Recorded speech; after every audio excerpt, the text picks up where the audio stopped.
As the population grows in Columbia, so does the number of families. The census drew a lot of attention this year, but numbers don't tell the full story. Missouri Urban Journalism's Brittany Downey explores how the community's growth is affecting newcomers and their children. Amy Fry and her family just moved to Columbia. Closer to work, and also because I want to be closer to other family. She and her daughter look for fun things to do as a family. I'm always trying to find something fun for her to do, whether it be go to a park, the Ark, or any type of pool around. As new residents, they represent a growing trend. In 2009, the population in Columbia reached a milestone. According to the U.S. Census Bureau, the population of Columbia in 2008 was 95,787. By 2009, it had surpassed 100,000. When the population reached 102,324, the city increased the amount of family activities within the community to accommodate the growing population. Part of keeping up with the growing population is making sure the community stays family-friendly.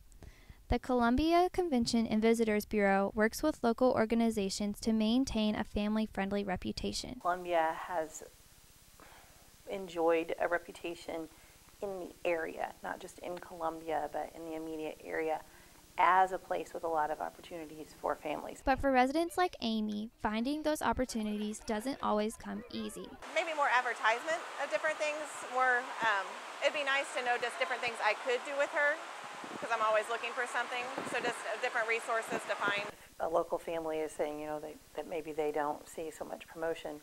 It's probably because one of two things: either they don't necessarily know where to look for those events, or two, the local organizers just don't have the funding to promote it. Meade also said that with a little digging, newcomers can always find something to do, like some activities that Amy's family has found.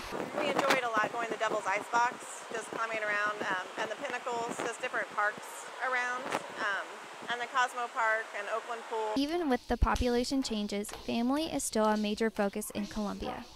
For the Missouri Urban Journalism Workshop, I'm Brittany Downey. Due to overcrowding, the University of Missouri's Residential Life Department is making quite an offer to upperclassmen. That's very right, David Wang. And as Missouri's Urban Journalism Workshop's Aaron Mack reports, many students could be getting a nice bonus.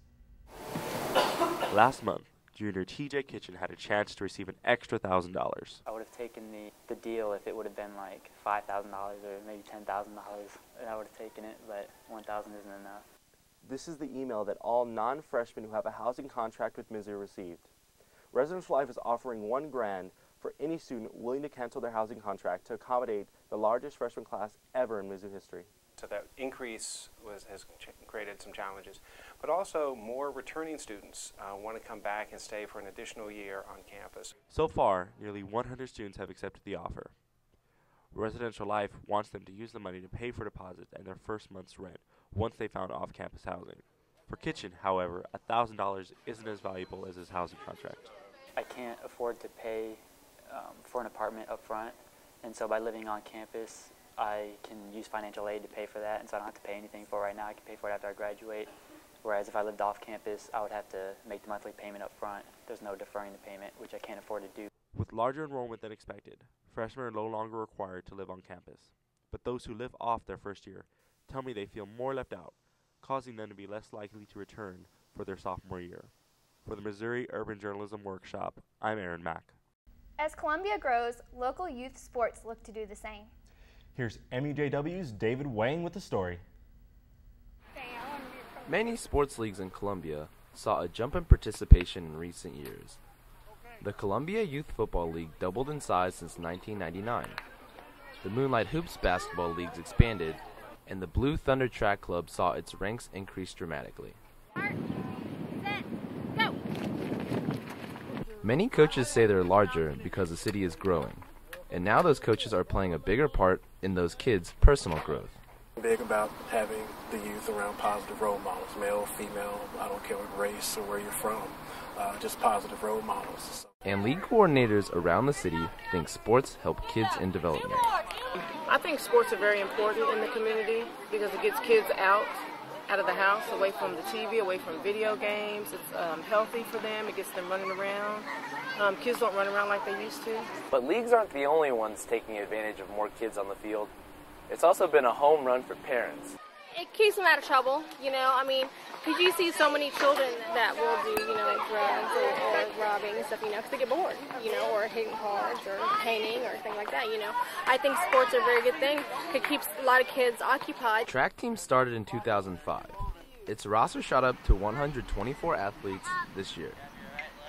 Cross says many of his team members qualified for the Junior Olympics, but he doesn't think the city's growth is responsible for the leagues getting bigger. It's good athletes that have friends, and if they're coming and having success and having fun, often they want their friends in on it as well. And regardless of what sports they're playing, more local athletes are finding their friends on the field. For the Missouri Urban Journalism Workshop, I'm David Wang. This is the 2010 Missouri Urban Journalism Production. Thanks for joining us. Au revoir. Shalom. Adios. Farvel. Ciao. 再见.